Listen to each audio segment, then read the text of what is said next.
En este programa del día de hoy vamos a hablar un poco sobre las masacres o matanzas, o bueno, esa palabra que utilizan tanto los historiadores de izquierda y está instaurado hegemónicamente dentro de la historiografía chilena. ¿Qué es lo que sucedió principalmente en Santa María? ¿Y qué sucedió principalmente lo que fue el mitin de la carne? Que son estos hechos que muestran tanto los historiadores de izquierda y obviamente la gente que no conoce muy bien de la historia de nuestro país, como las grandes matanzas, masacres totalmente fuera del sentido humano, fuera de la razón, fuera de todo tipo de amor al prójimo hecho por el ejército de Chile. Ustedes saben que el ejército de Chile, según la izquierda, ha matado más gente de nuestro país que extranjeros. Bueno, eso es falso. El ejército de Chile no ha matado más personas ni nada de eso. Ellos utilizan esa cuestión, porque ellos siempre utilizan la palabra del pueblo, representativo a ellos. Siempre ellos dicen que son los representantes del pueblo, pero no comentan qué es lo que sucedió en esos lugares. Y además, también exageran radicalmente con las cifras de los fallecidos. Obviamente, este video no trata de hacer apología, ni burlarse, ni tampoco decir que está bien que esta gente haya muerto. Pero tenemos que dar una explicación lo más razonable y en bajo a la ley que rigía en esa época y que rige hoy en día, que es el respetar el Estado de Derecho. En primer lugar, estimados, los voy a llevar un poco hasta 1905. ¿Qué pasó en 1905? Después de un aumento en el precio de la carne, producido principalmente por la izquierda y los proteccionistas, porque se había llegado a un acuerdo con Argentina para que este precio de la carne fuese mucho más barato, iba a llegar una exportación argentina de gran magnitud de carne. Entonces eso iba a provocar que los precios de la carne chilena también se viesen afectados. Entonces los legisladores, muchos de ellos del Partido Demócrata, de centro-izquierda, lo que serían hoy día los progresistas de esa época, decían que esto no era correcto. Obviamente también estuvieron involucrados otros partidos políticos, pero si bien ellos fueron los que se dieron vuelta la chaqueta, porque obviamente eran los paladines de la lucha del pueblo, se eliminó este vínculo con Argentina con respecto a la traída de carnes, y entonces eso produjo que la carne chilena se mantuviese como método principal de consumo. No obstante, tenemos que comprender algo. Esto fomentó en la gente, sobre todo en la gente de clases bajas, un recelo con respecto a la clase política. Pero tienen que pensar que esto no fue producido masivamente. No hubo una, como dicen hoy en día, una insurrección general. Esto fue organizado principalmente por los anarquistas. Tienen que entender esto. Los anarquistas, por lo menos antes de la creación del Partido Comunista, fueron los que tenían a todo el movimiento de izquierda en nuestro país. Eran los que tiraban los hilos de estos proletarios, obreros, que estaban enojados con el sistema, etc. Fueron los anarquistas principalmente. Y vemos que mucha de esta gente fue a reclamarle a Germán Riesco, que era el presidente de la época. No se encontraba en el Palacio de la Moneda, no estaba presente en ese lugar, lo cual la gente va a buscarlo a su casa. Pero obviamente eran muchas personas y no fueron de forma destructiva. Al contrario, buscaban parlamentar con el mismo presidente, lo cual el presidente acepta y se llega a un acuerdo.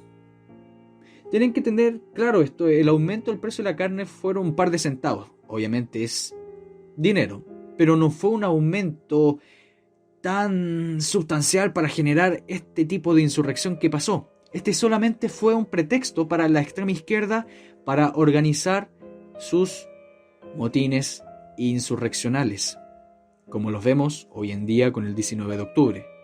No es nada nuevo, para nada. Entonces se corrió el rumor que el presidente Germán Riesco no lo recibió y al contrario estaba de paseo fuera de Santiago y no le interesaba nada lo que estaba sucediendo con respecto al problema de la carne, lo cual ocasionó que esta gente anarquista difundiese en la gente que el presidente no estaba ni ahí con ayudar a la población, ni ver, ni velar por el precio de las carnes, por lo cual esta gente anarquista levantó por lo menos un par de miles de personas a generar una insurrección general en Santiago. La Alameda quedó totalmente destruida. Incluso se demuestra en algunos documentos y también sacado en textos de Sergio Gres, que es un historiador de izquierda, para que no piensen que solamente saco información de libros de derecha.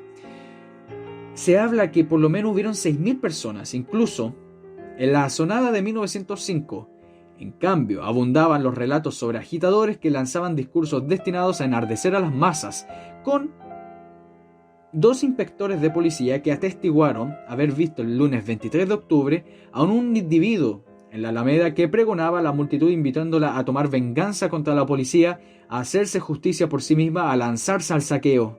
Otro agente policial declaró que el día anterior había presenciado que varias veces se formaban en el centro de la Alameda grupos que indicaban que alguien les dirigía la palabra y la muchedumbre aplaudía. Atacaron comisarías, residencias privadas, telégrafos, líneas telefónicas, saquearon tiendas. A las 4 y 5 de la tarde la mayoría de los trabajadores se habían ido al centro de la ciudad y quedaron el grupo anarquista que siguió con la intensificación de los saqueos. La policía, por supuesto, tuvo que hacer empleo de la fuerza. Muchas veces se procuró que esta gente se retirase, como siempre se hizo. La policía antes no llegaba simplemente con una ametralladora Gatling y los mataba a todos. Eso es una falsedad. Siempre la fuerza del orden público intentaba parlamentar. Pero en este caso esta gente no quería parlamentar, quería la violencia, atacaban con piedras, con palos, incluso hay algunos datos que habían algunos armados. Entonces la policía, bajo el general Silva Renard, fue el que se encargó principalmente en tomar el orden público, aplastar esta revuelta y terminar con esta insurrección general. ¿No les recuerda algo similar a lo que pasó con el 18 de octubre? Con un pretexto, que fue el aumento de un par de centavos en la carne, generaron una insurrección que obviamente fue aplastada en un par de horas y totalmente pacificada en unos días.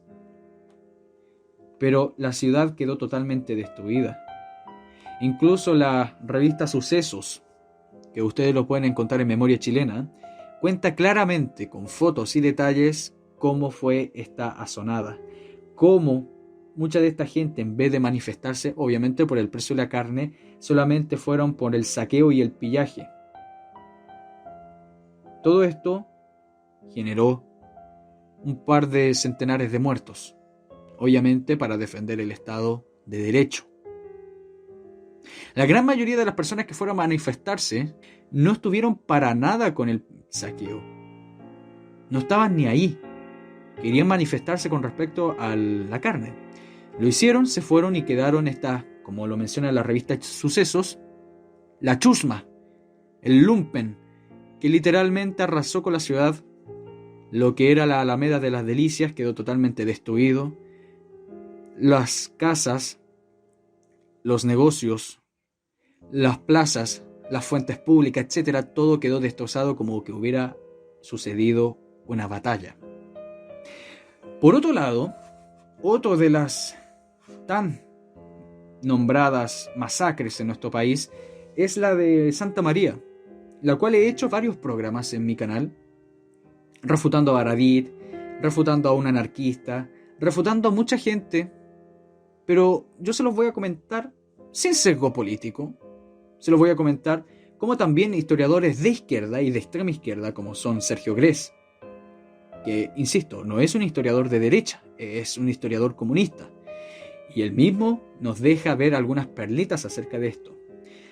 Si bien algunas de las cosas que pedían los obreros, que principalmente eran de mayoría peruano y boliviano, no eran chilenos, eran aumentos salariales, proteger en respecto a al problema del caliche,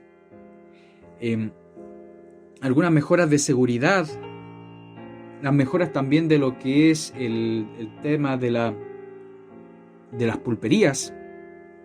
Todo eso buscaban a esta gente y era dirigido principalmente por Abdón Díaz, que era un líder sindical que no era radical. Este hombre era un líder moderado. Buscaba ayuda a sus trabajadores, a su gente, pero no buscaba la insurrección armada como estas otras personas que eran de corte anarquista, que guiaron lo que fue la protesta en Santa María.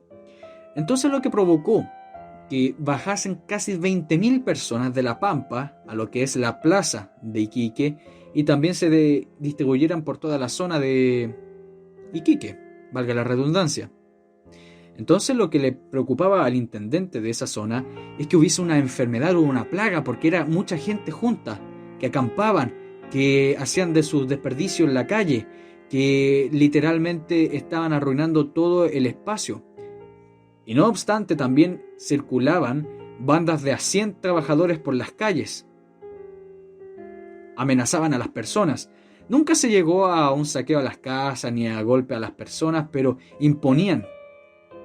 Y con su pura presencia de 100 obreros amenazaban a la gente, lo cual muchas tiendas se tuvieron que armar para evitar los saqueos, que estaba a portas. Para la época, estamos hablando en este mismo lugar, llegaría algunos escuadrones de la Armada, principalmente como Arturo Wilson, que él sería el primero en encargarse de todo esto, y también de Aguirre, que era otro oficial, pero no tendrían ningún resultado. Solamente tendrían resultados en los parlamentos cuando llegaría el general Silva Renard, y tan detestado por la izquierda, téngalo por seguro. Este hombre se encargó de parlamentar prácticamente medio día con esta gente. Porque tienen que entender algo. Más de la mitad de los trabajadores ya se habían devuelto a las Pampas, porque Abdón Díaz junto a los jefes de las salitreras estaban llegando a acuerdos. Mientras esta gente estaba manifestándose, Abdón Díaz estaba llegando a acuerdos con los salitreros. Muchos tenían problemas con hacer las cuestiones instantáneamente, pero podían llegar a soluciones de mediano plazo, lo cual iba a ser beneficioso para la gente.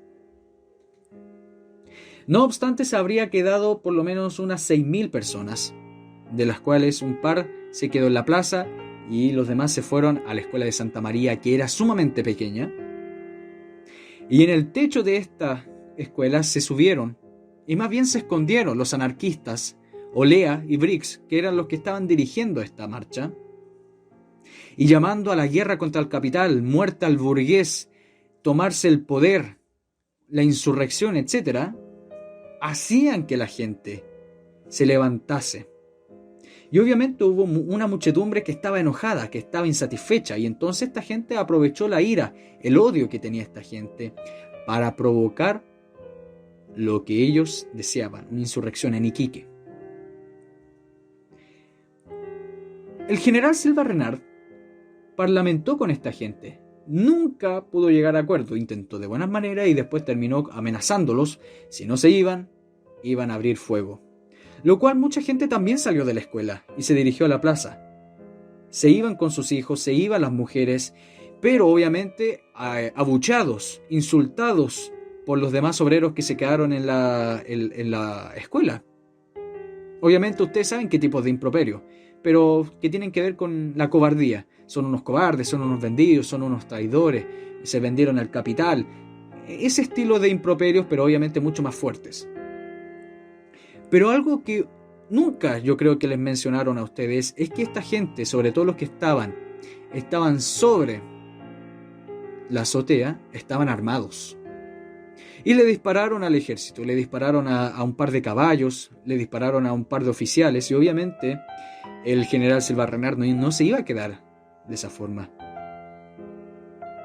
Y disparó por 30 segundos a la azotea y también en el piquete que estaba en la zona de abajo.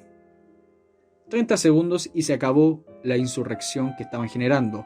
Olea y Briggs se cuenta que intentaron escapar, aunque murieron más adelante. Pero lo interesante de esto y lo que da a pensar mucho es sobre los testigos y la cantidad de muertos. ¿Por qué se los digo?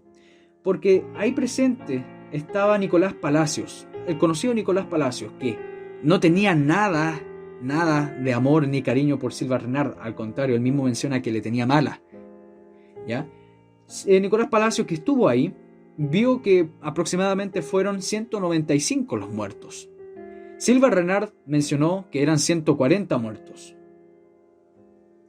John Lockett mencionó que eran 200 muertos y 300 heridos. El cónsul británico dijo que eran 120 muertos y 230 heridos. El corresponsal del comercio en Lima dicen que fueron 300 muertos y muchos heridos. Y además tenemos que mencionar lo que dice el corresponsal de Economist, que fueron 500 muertos.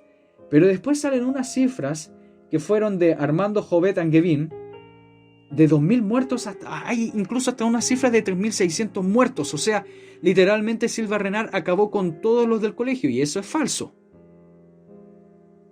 Es imposible esta cantidad.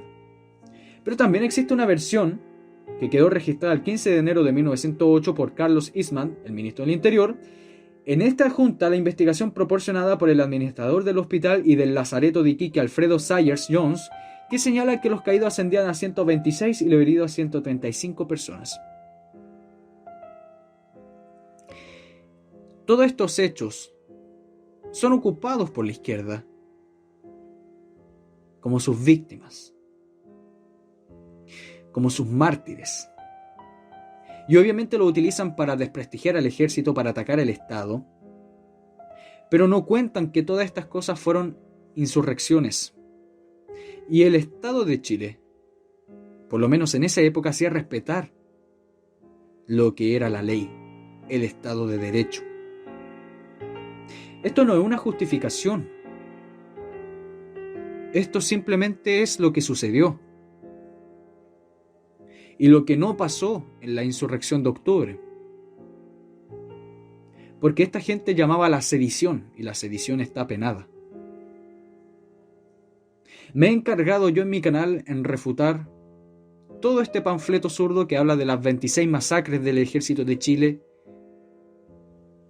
al supuesto pueblo, lo cual es falso. En todas estas 26 masacres, entre comillas, fueron a gente que llamaban a la insurrección, intentaron tomarse una ciudad, asaltaron lo que es un complejo militar, saquearon ciudades, Valparaíso, Iquique, Santiago, intentaron generar una comuna comunista, lo que fue Puerto Natales, etc.